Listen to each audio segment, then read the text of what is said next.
Good morning, one and all, and welcome to the National Holocaust Centre and Museum on Holocaust Memorial Day 2023. My name is Alex Bond and I'm the Chief Curator of our museum collection. And thank you so much, all of you, for joining us today, whether that's in person or online via our live stream. Today we mark the 78th anniversary of the liberation of Auschwitz concentration camp. This year, for Holocaust Memorial Day, we're thinking about ordinary people in the Holocaust, which Hedi will talk to you more about in a moment. But as I move aside to invite Hedi Argent to give her testimony, I ask us all to consider how we can make positive and proactive steps in our lives to not be bystanders, but not to be swept along by convincing lies, but to stand up to prejudice that we see around us and to challenge othering and discrimination in all its forms. Hedi, thank you so much for being with us today. I will hand over to the expert. Hello, everybody. I'm very pleased to be here. There's an awful echo with the mic. Is it all right? Okay. Well, I'm quite happy to carry on as long as it doesn't sound peculiar. Okay. So today is Holocaust Memorial Day. And it honors and remembers many, many people who were murdered in the Holocaust. And those people include Romas, Sintis, Jehovah's Witnesses, communists, people with disabilities, gay people, and 6 million Jews. Now, 6 million is a number that's hardly comprehensible. I mean, what does 6 million mean? And the late Chief Rabbi, Lord Sachs, once worked out that if we wanted to stand for 1 minute in silence for each of the victims, 6 million Jews, that we would be standing here for 11 years and 5 months. Now, to me, that always sort of puts 6 million into some sort of context, because it's a number that we really can't get to terms with. It's very important that we remember them, that we honor them in this way with a Holocaust Memorial Day. But it's equally important that we think about how did it happen? How could it happen? How could 6 million people get murdered because they were Jews? What does that mean? And the Holocaust Memorial Day Trust every year suggests a theme, and you already heard what the theme is this year, to help us to understand. And the theme this year is ordinary people. Because what happened was done by ordinary people to ordinary people. The people who became the perpetrators, who did these terrible things, they were ordinary people with families. They were mothers and fathers and grandparents, and perhaps even great-grandparents. They had jobs, they had lives, but they were going through hard times, and they listened to fake news, and they believed conspiracy theories against the Jews because they needed a scapegoat. So they were ordinary people who believed the lies, the propaganda, the fake news that they heard. And there was another group of people, the people who stood by, The people who knew it was happening, they could see it happening. Their neighbors were being taken away. They could see horrible things in the street. They could see Jew painted on Jewish windows. They could see what was happening. But they stood by and they didn't raise their voices. They didn't say anything. They didn't talk about it. They pretended it wasn't happening. They just walked by. They looked the other way. They were ordinary people. They were worried about their own jobs. They were worried about their own families. They were worried in case if they said something, then they would also become victims. Ordinary, really ordinary people.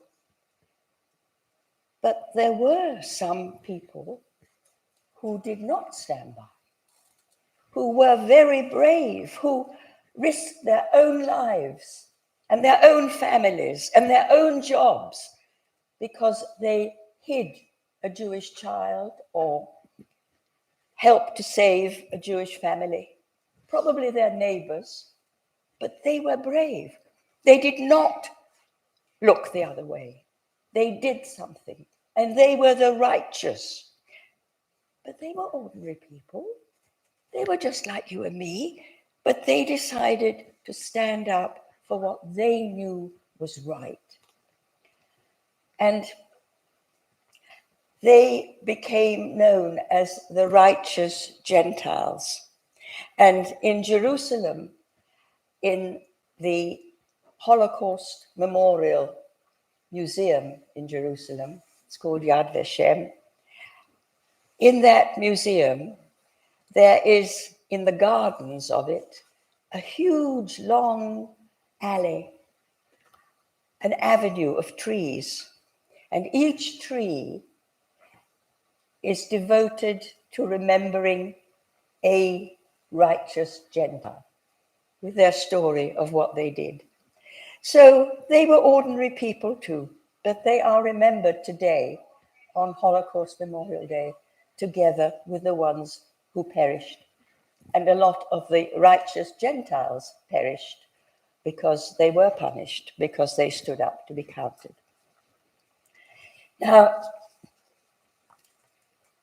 the Jews themselves, the victims, now they were ordinary people. Some did well, some were poor, some had families, some were on their own. They were ordinary people who just happened to be Jews. Now, Jews have always been an easy target for racism. And anti-Semitism was the first racism that we know about.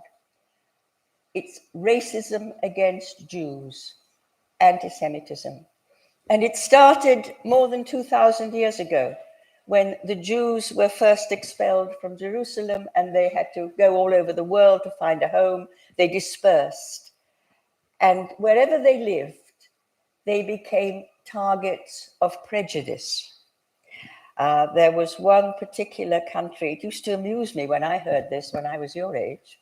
There was a particular country in the Middle East where the Jews had gone to be refugees, and they weren't allowed to go on camels because that would have made them higher than the native people. And Jews were not allowed to be higher. They always had to be lower. You know, I used to think that was quite funny. It was ridiculous. But, you know, it is just an example of racism, of how low really racism can get. So anti-Semitism is the earliest hatred, the earliest racism that we really know about. And it never, ever quite goes away. And I was 4 years old.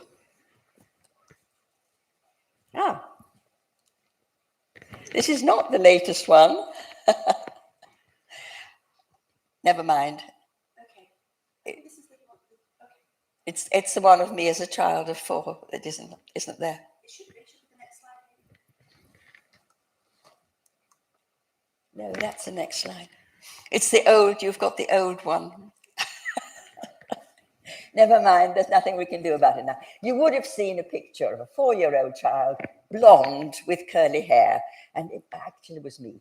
So I'm going to tell you about how I first heard about anti-Semitism. I was 4 years old, and I was out for a walk with my dad. And my father was a lawyer. He was a special kind of lawyer. He defended people who hadn't got much money and who often didn't pay him very much. But he was quite a well-known defense lawyer. And we were just having a chat and walking along. It was a nice day. And suddenly, a client of my father, a man who owed my father some money, came running up to us. And he shouted at my father, "I'm not going to pay a dirty Jew." And then he spat at my father and he ran off. And I cried. And my father comforted me and he said, "Oh, Jews are not dirty, but there are people who don't like Jews. And that's called anti-Semitism." That was a new word for me, aged 4. But I understood what it meant. It meant that people didn't like me because I was a Jew. And now, on the next slide, you really can see where we lived. We lived in Vienna, the capital of Austria, which, as you will all know, and as you can see clearly on the map, is next to Germany. The biggest country next to Austria is Germany. And in 1933, when I was 4 years old and going for a walk with my father, Adolf Hitler had just come to power in Germany. He had become the new leader. He and his Nazi party had taken over Germany. And Hitler and his party made lots of anti-Semitic, anti-Jewish laws. And they were called the Nuremberg laws. And they were all against the Jews participating in normal life. And of course, being next to Germany, all the adults were always talking about what was happening in Germany, would it happen in Austria? And there was already a lot of anti-Semitism in Austria at the time. And the fear was always that Austria and Germany would somehow get together. So I kept on hearing that word, anti-Semitism, all through my childhood. I grew up with it. And we're talking about being ordinary. We were a very ordinary family. We were never very well off because my father was always owed money. But, you know, we weren't poor. We had enough to eat. We had a comfortable home. We had warm clothes in the winter. We were content. And I was an only child. I had a cousin that we called Booby. There we are. There's Booby. And he and I sort of grew up together because he was an only child as well. He was exactly a year older than me. And I suppose he was more like an older brother than a cousin because we did everything together. The two families went on holiday together. We played together. We both loved ice skating. We both loved swimming. We went to libraries together. We went to the park together to play. We did lots together. And we had our birthdays together because although he was a year older, his birthday was just 1 year before mine. So for one day, he was 2 years older. He was very proud of that. And I remember on one birthday in particular, I got 2 lovely presents. And one was a big doll. She really was big, like this. And I called her Susie because that was my favorite name at the time. And I just loved her because she had great big brown eyes and she looked so kind. And my other present was a very fine gold chain with a Star of David on it. Now, Star of David is the Jewish symbol, like a cross, is a Christian symbol. And I was so proud of this because it was the first piece of jewelry that I ever had. So there we were, a happy couple of ordinary children. But there was one thing that wasn't ordinary and wasn't good, and that was school. Because when I started school, aged 6, which is when you start school in Austria, I learned on the very first day what anti-Semitism felt like, as well as what it meant. Because on the very first day, I was called a dirty Jew myself. Now, you'll see me at school, no prizes for which is me, but I'll show you which is me as a little thing goes round me. Okay. Standing at the back, looking a bit miserable, to say the least, and always at the back, never allowed to come to the front of the class. My desk was at the back, always sitting at the back, always standing at the back, because I was a Jew.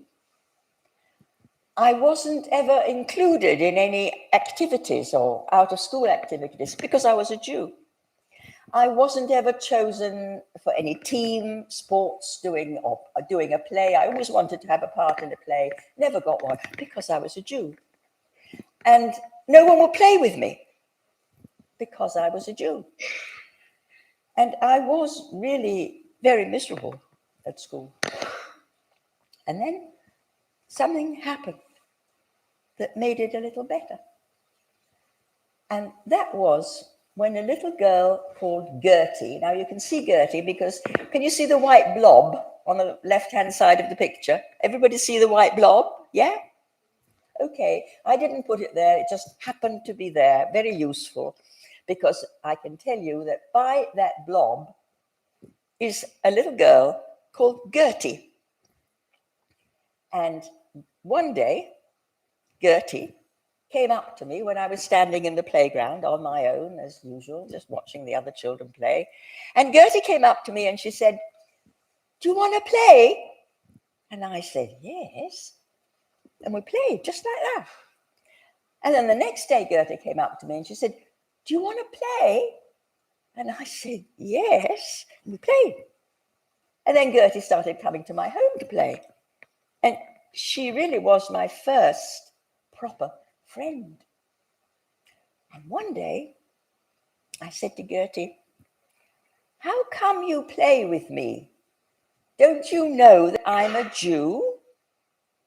And Gertie said, "I don't care what you are as long as you're kind. My mum says I don't have to do what everybody else is doing. My mum says I've got to think for myself and do what's right." Now, I don't know what you think, but I think that Gertie and her mum were two of the bravest people I ever met, because it takes a lot not to do what everybody else is doing. And of course, when Gertie started to play with me, none of the other children would play with her.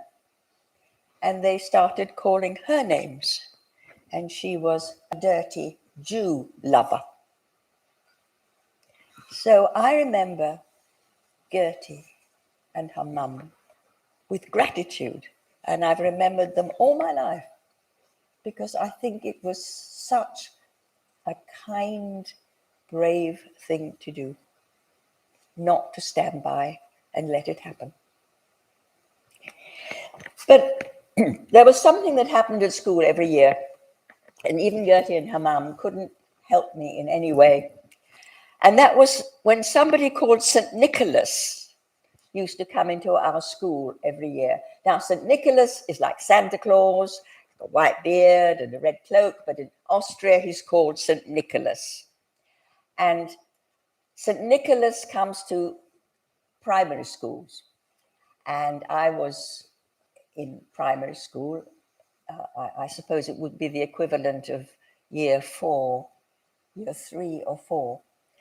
And St. Nicholas used to come into the classroom with a great sack over his shoulder, one shoulder, and in the sack were little toys, just little things, to give to all the children who'd been good all year.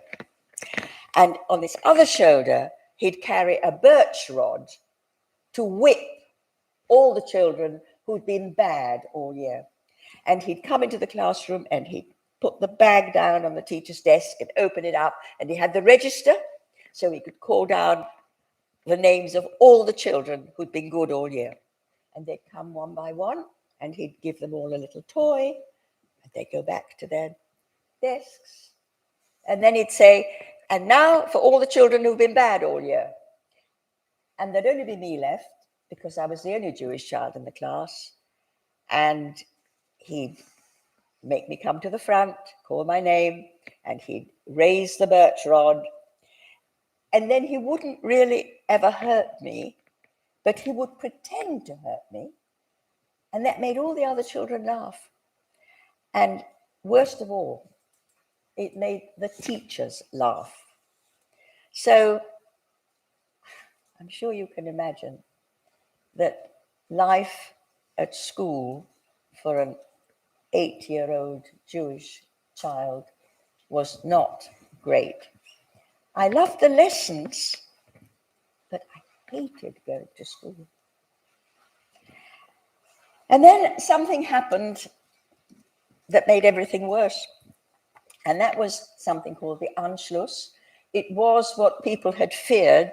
It was when Austria joined Germany willingly. The Austrians welcomed Hitler and his Nazi party into Austria. And Austria joined Germany to become part of the Third Reich. That was Hitler's ambition, that he would create an empire. Reich means empire, the Third Empire, that he would create an empire even stronger and wealthier and bigger than the Roman Empire. And Austria was the first country that willingly joined Germany to become the Third Reich. And do you remember I told you that in Germany a lot of laws had been made called the Nuremberg laws? Well, all those laws became law in Austria overnight. The Anschluss happened one night, and by the next day, all those laws had become law in Austria. And the very next day, when I went to school, and my mother wisely took me, when we got to the school gates, the headmistress was standing there. And as she saw me coming up, she said, "Go away, you're expelled. We don't want Jewish children in our school anymore." And there was nothing my mother could do because it had become the law. And before the end of the first week after the Anschluss, my father's office became invaded by Nazis, and they said, "Go away, this is our office now. We don't want a Jewish lawyer anymore." And at the end of the first month after the Anschluss, a Nazi family came to our home and said, "You've got a week to get out. This is our home now." And there was nothing we could do when we had to leave all our stuff and we had to get out. And from then on, we kind of went from one place to another. We were homeless. My dad didn't have a job. I wasn't in school. And we just sort of went wherever we could. Somebody would put us up for a week. Somebody else would put us up for a month. Somebody might put us up for just a weekend or even a night. We just went from place to place. And there were other laws that had come in overnight. Jews were no longer allowed to go to any public places. We weren't allowed to go into the park to play. Booby and I were no longer allowed to go into the park and play. We certainly weren't allowed to go ice skating or swimming. We weren't allowed to use libraries. We weren't allowed to certainly go to a cinema or any entertainment that was strictly forbidden to Jews. We weren't even allowed to sit on a park bench.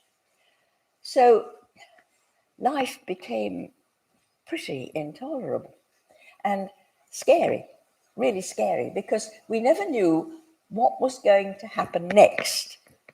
And one of the things that happened very quickly was that we had to register wherever we were. Even if we were only staying somewhere for one night, we had to register with the secret police because they used to send people in the middle of the night to take Jews, mostly men, sometimes women too, out of their beds in the middle of the night and take them down into the street to scrub the pavements and clean the public lavatories in their nightclothes. And sometimes they had to use a toothbrush. Now, how humiliating was all that? And scary, increasingly scary. Day by day, we became more and more scared. And what do you do if you're that scared where you're living, if you're no longer safe, if you don't have a safe home? What do you want to do? You want to get out. You want to go. You want to leave. You want to go anywhere in the world that would have you. Anywhere. But then, as now, nobody wanted refugees. Nobody wanted to know about these Jewish refugees who were making a fuss in Austria and Germany. Nobody wanted to know. America called a conference it took place in France, in Evian, in July 1938, 4 months after the Anschluss. And the conference was called to see which countries in the world could take some of these Jewish refugees. And the countries met. And only one country in the whole world offered to take some of the Jewish refugees. And that was a tiny little country called the Dominican Republic. All the other countries in the world had excuses about why they could not take refugees. So we were stuck. And my parents tried everything. I think they tried every country in the world. They queued, they waited, they applied, they filled in forms, they found documents. It went on endlessly. They just spent all the time trying to find a place to go to. But they couldn't. And then something else happened that really made things worse again. And that was something called Kristallnacht, the night of the shattered glass. You've probably all learned about it. Nod, do you know what Kristallnacht was? Yeah, okay. It was the night of the shattered glass when the Nazis shattered glass that was in any Jewish home that was left or shop, or all the synagogues got set on fire. We were in the second floor flat, not our own, somebody else's home, I can't remember, but we were high up. And from where we were, we could hear this eerie sound of the shattered glass. We didn't know what it was. It was a sound like we'd never heard. And it's a sound you can never forget of this glass, shattering. And you could smell the smoke. You could see the flames. It was absolutely terrifying. And it was so bad that the rest of the world decided maybe they should take this seriously. Maybe they should open their doors just a little to let some of these refugees in. And the UK was one of the countries that let in not very many, but some of these Jewish refugees. And we were lucky. We got visas to come to England. Now, in order to get the visas, my parents had to sign papers to say that they would never take a job from an English person, that they would take jobs only as domestic servants. That seemed a small price to pay to get out. And we also had to have all sorts of sponsors who had to put money down for us. It was a complicated business, really complicated, but we did get permission to go. Now, there was no problem in getting out because the Nazis were very pleased to see Jews go, because we had to leave all our belongings, everything that we had to leave behind. So they were always quite pleased to see us go. And we had to hand in all our valuables into a certain place where they collected all the Jewish valuables. Our rings, everything, our jewelry, any jewelry we had, any money we had left, anything that was of any value had to be handed in. And I had to hand in my little fine gold chain with a Star of David on it. I was very cross about that. I was getting on to being 10 years old, and I didn't like that at all. And we were allowed to bring with us one small suitcase each.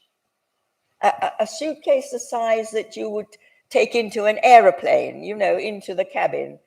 You wouldn't have to hand it in and register. You could just take it in. About that size suitcase each. And I was allowed to take one toy and one book. I've still got the book. Not a very good book, but I've still got it. And I wanted to take, of course, my big doll, but there was no way I could get that big doll into the suitcase. And anyway, she'd be squashed if I did. So it was very lucky, really, because my big doll, Susie, had come with her own little doll. Oh, this is the wrong, I'm afraid this is the wrong thing. There we are. So she had a little doll of her own, and I called her Little Susie. And you can see how little she is on that photograph. And some of you have seen her in the museum already, have you? You've been to the museum? Yes, so I was allowed to bring Little Susie, and she was my doll, and she was my children's doll, and she was my grandchildren's doll. And I used to bring her to these talks, and I used to hand her around. And the people in the museum got very anxious about her and said she was too fragile to do that any longer. So they put her in this lovely box, and they put her behind a glass case in the museum. So that's where she lives now. So that's what we did. And of course, to travel, we had to have a passport. And I'll go back now if I can. There we are. Yeah, it does work. And that's a photograph. That's my passport photograph. We all had to have new passport photographs taken because I don't know if you can notice, but my left ear is showing. Can you see? My left ear is showing on that photograph. Well, the Nazis said that all Jews were criminals, and all criminals have to have their left ear showing when they have their mugshots taken by the police if they get arrested. So all Jews had to have their left ear showing for their passport. And all Jews had to have a great big red J stamped on the front of their passports, a J for Jew. And they thought that was a great insult. And the worst insult, they thought, but they got it wrong. But the worst insult was that we all lost our names. Women and girls were no longer whatever they were. I was no longer Hedi. I was Sarah. All women and girls were called Sarah. And all men and boys were called Israel. And that was a way of making us non-human, not people, not real, because they thought if they took our names away, then we would lose all our identity. We'd be no one. We were unhuman. But they did get it wrong because Sarah is a beautiful name. And I thought it was lovely. And when my first granddaughter was called Sarah, I rejoiced. I thought that was great. So there we were on our way. And it wasn't a pleasant journey. It took 44 hours to get from Vienna to London. You can now fly in 2 hours. We had to keep changing trains. we had to be searched from top to bottom every time we changed trains. And I mean searched, really searched, just in case we were carrying a piece of jewelry or some money. So it was scary, and it took a long time, and it was very uncomfortable. And we arrived in London absolutely exhausted and bewildered, because we didn't know how would we live, where would we live, what would life be like? Would we always be refugees? Would we always be outsiders? We just knew nothing. And as we were getting out of the train, a porter came up to us. Oh, and I don't know if I expect there's something I want to show you that I can't find now. Well, you will see it in a minute. A porter came up to us, and he said to my dad, "Help, help." And my dad said, no money, no money. My dad had a very thick accent. He could speak English, but he had a thick accent that he kept always. No money, no money. And the porter looked at me and he said, "Oh, never mind, miss," he said, "never mind." And he went into his pocket and he drew out, to get back again, a bright, shiny, 16-sided threepenny bit. And he gave it to me. And he said, "For luck in England, miss, for luck in England." Now, it was such a small act of kindness, but it meant so much. It meant welcome, acceptance, freedom, perhaps a future, safety, maybe even a home. I can't describe to you how much it meant. A small act of kindness. I never knew the man's name. I never saw him again. I don't know, maybe he gave bright, shiny threepenny bits to all the refugee children who were arriving from Europe. I really don't know. But I just know that that small, kind action has remained with me for 83 years. I was just 10 years old when I arrived. And I've kept that purse. At least I thought I'd kept the purse, because I did bring it with me, but it isn't here, because I must have dropped it somewhere. But it will be here somewhere in this building. I've kept it in the same purse, the same threepenny bit. And usually I'm able to show it to you, but I can't, because I don't know where it is. And that small act of kindness, I was reminded of not so long ago when I read something that a very kind man called Nicholas Winton had written. I don't know, have any of you seen Leo's Journey or heard of Leo's Journey? Well, he came to England on something called the Kindertransport, which means children's journey. And the Kindertransport was a scheme whereby Nicholas Winton, this kind man, managed to rescue a few thousand Jewish children from Austria and Germany, and later from Czechoslovakia. He was a very kind man. He worked very hard to do that and gave up a lot in order to do it. And he once wrote, "Do not be content to do no harm. Try every day of your life to do some good." And I think that's what that porter was doing. He was doing some good. And that is so important. So we were in England. We made it. We were the lucky ones. And everything was different. Everything, not just the language, which of course we'd expected. We knew we were coming to a country where I couldn't speak, my mother couldn't speak, my father could speak a little. The language was important and different and hard. But everything was different. The weather, the food, the houses people lived in, the clothes people wore, the way people behaved. Everything was different. And for my mother and father, that was very difficult. They never, ever quite could get used to it, even towards the end of their lives. And they lived all the rest of their lives in England and were grateful for the safety it offered them. But they never really were anything but refugees. They always felt refugees. They always felt as outsiders. For me, at 10 years old, it was completely different. I thought I'd landed in heaven. I went to a little village school because that's where my parents ended up as servants.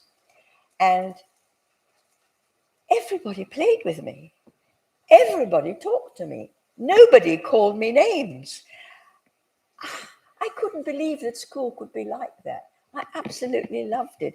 And I went to birthday parties for the first time in my life. And the teachers were wonderful to me. They sat me at the front of the class all the time because they wanted to keep an eye on me. They wanted to make sure that I understood everything. And they gave me lists of words to learn every day. And then the next day they'd come and test me. And I loved the English language. I was just so happy. And all I wanted to do was to become an English girl. And at the end of my first year and my last year in primary school in England, we had our photographs taken. And I always fancied that I was beginning to look like an English girl, very different from the solemn little girl with plaits that was on the passport photograph.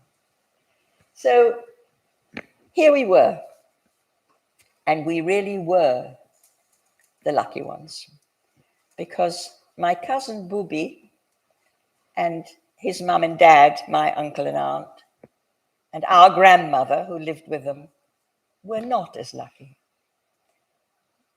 They tried very hard, just as we had done, to find another country to let them in, but there were 4 of them and they couldn't. And we tried very hard when we got to England to get sponsors, anything to help them to get in, but we couldn't find anybody.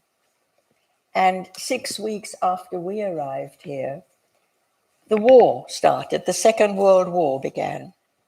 And once the war began, no one could get in or out. And they really were stuck. And so they were sent to a ghetto where they gathered all the Jews that were left together. And my grandmother died there. And then from there, they sent them on a cattle truck to Auschwitz. And my aunt was gassed on arrival. And Booby and his father were sent from Auschwitz to Belsen-Birkenau to become slave laborers. And as the war started to go against Germany, the prisoners, what was left of them, were moved from one camp to another on death marches. And my cousin Booby was marched from Belsen to Mauthausen, which was a camp where they put slave laborers who were no longer able to work. And from there, he was sent on another death march to another subcamp where they sent the people who were really completely useless by then. And that was called Grunskirchen. And there he was when the Americans liberated the camp on the 5th of May, 1945. And he was one of those half-human skeletons that you saw on the newsreels. And he was taken by the Americans to a nearby hospital where he died the next day. And he was just 8 weeks before his 17th birthday. So we have to think of what is happening today. And there are more people from all over the world who are looking for a safe place to call home than there are people living in the whole of the UK. More potential refugees in the world than there are in the whole of the UK. And they are all looking for a safe place to go. Now, any of them might end up like Booby, or with luck, they may end up like me. And the choice is not theirs, it's ours. So, I'm going to finish up by reading you something that Eleanor Roosevelt wrote. Eleanor Roosevelt was the wife of President Roosevelt, who was the president of the United States during the Second World War. And when she first heard about the Holocaust, she was so overwhelmed by it that she wrote, "I hope in future we will remember there can be no compromise of any kind with what we know is wrong." So thank you for listening.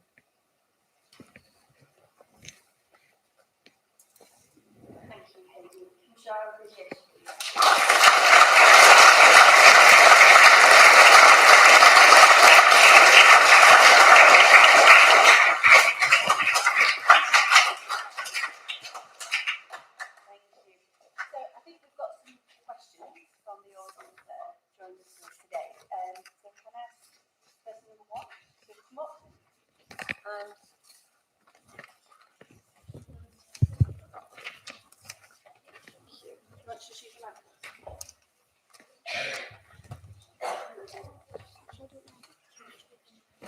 How did life change for the family when you arrived in the UK? Sorry?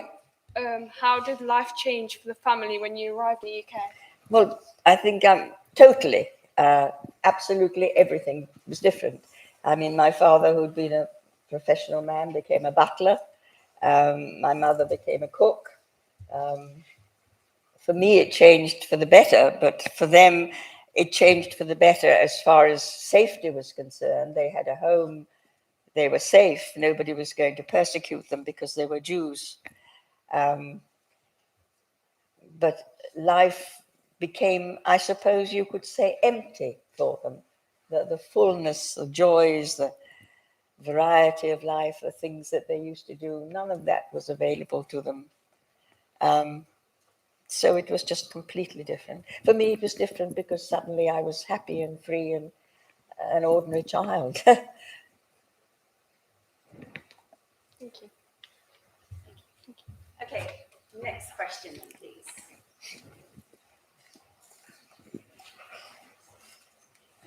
Oh, look what I found. Have you ever been back to Austria since, and would you ever consider it if you have not? For years, I didn't go back. I wouldn't go back. My mother wouldn't even set foot in Austria, not even to change planes. She was once supposed to go somewhere and she was supposed to change airplanes in Austria. She wouldn't go. She wouldn't set foot. I felt as a child also very bitter and about Austria, and didn't go back for years and years and years until my children wanted to go back. They wanted me to go back. They wanted me to take them. They were curious about what had happened. How could that happen? What was it? Where was it? You know, so I took them back. And then my grandchildren felt the same and they wanted to go back. So I took them back. And I have got reconciled with what happened because of the young people in Austria now who are trying to get it right and trying to make reparations and trying to understand themselves what happened and how could it happen in their country. So I've met a lot of these young people, and they have reconciled me to what was my country. And I also went back to meet Gertie. Gertie and I found each other, and I went back once to meet her. Okay. Thank you.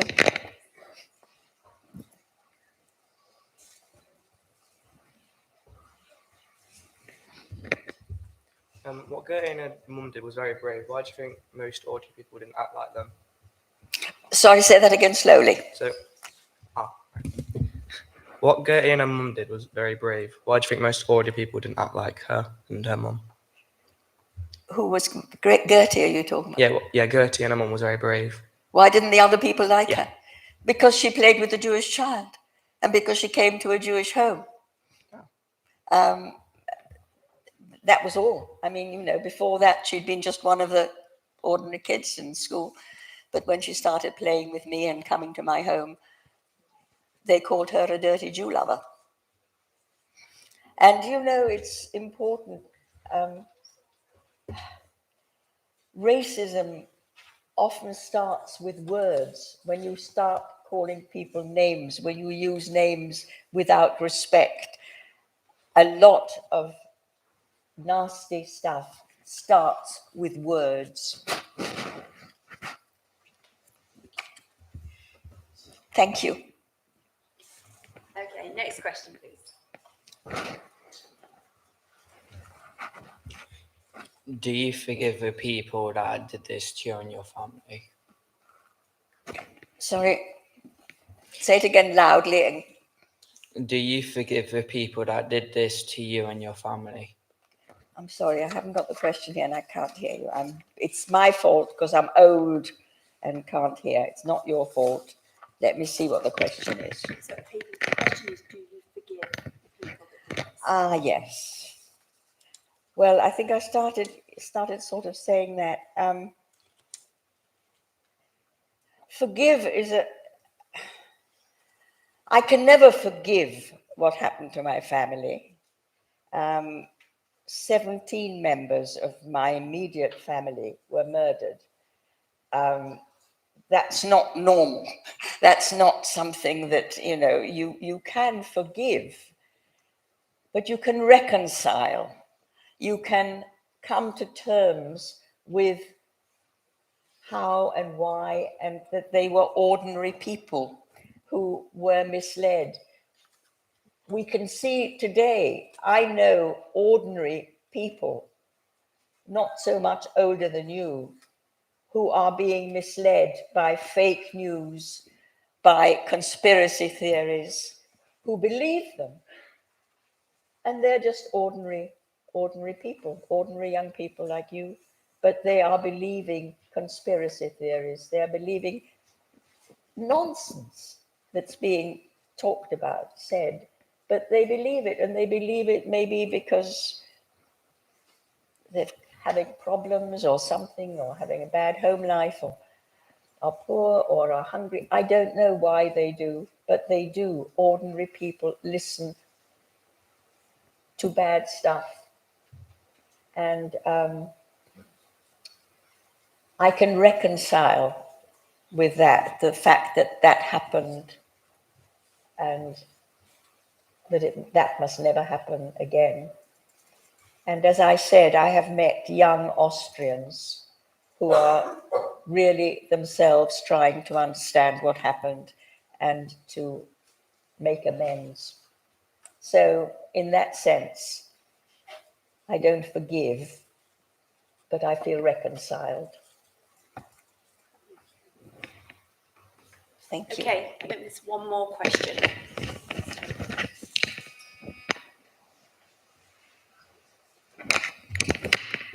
What would you like people to take away from your story?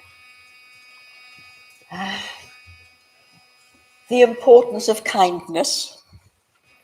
Remember the porter. Oh, and Ash, look, I found it. There it is, the real purse. And the real Sruknadip still here, that I've kept in the same purse for 83 years. So I'm glad you could see it. There we go. Yes, kindness. A small act of kindness will go a long way. I think that's very important. I think another important thing is that it happened to ordinary people, that it was done by ordinary people, that ordinary people stood by and watched, but that there were some ordinary people who stood up for what was right, who, in Eleanor Roosevelt's words, did not compromise, because there is no compromise with things that are bad. Don't listen to fake news. Don't even think about conspiracy theories being right. Thank you. And another thing to take away, sorry, just one more thing to take away. The importance of stories. I've told you my story because I think it's important for people to understand each other. And I think we only understand each other by listening to each other's stories, by really listening. And that's the way we will accept strangers, by listening to their story. That's the way we will understand each other and not be afraid of each other because we're each different. We should learn to welcome difference, to value difference, to welcome the stranger in our midst, because they will enrich us. Hedi, thank you so much for sharing that with us today. Really valuable words. Now, I think that there are two students in the audience who are going to come forward and light a candle for remembrance with me. Is that right? I'm just going to go and get the lighter.